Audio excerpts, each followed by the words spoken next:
El Festival Vitamina d'enguany va començar amb dues bandes potents que es van guanyar ràpidament la complicitat del públic. L'olotí Toni Beiro, acompanyat de La Resistencia, va obrir la nit de dissabte amb ritmes molt roquers i lluint un gran domini de la guitarra elèctrica. Beiro presentava el seu últim disc, Hijos de un mundo hostil, gravat conjuntament amb La Resistencia. El plat fort de la nit i una de les grans cites dels concerts de festa major va ser l'actuació dels Ojos de Brujo. Aquest grup tenia un compte pendent en Viladecans perquè l'any 2004 la pluja va impedir el seu debut a la vila. Lo que pretendemos es, estamos en un marco de fiestas, vamos a intentar hacer que el público se lo pase bien, que baile todo lo que pueda y más, y a dar mucha energía en el escenario. Ojos de Brujo també va presentar nou disc.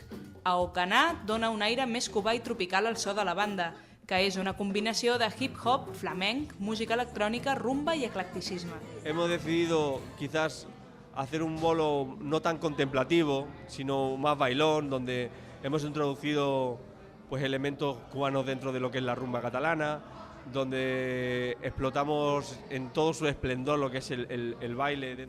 Javi Martín, el baixista del grup i nascut a Viladecans, va tenir l'oportunitat de lluir-se amb un solo davant la seva gent.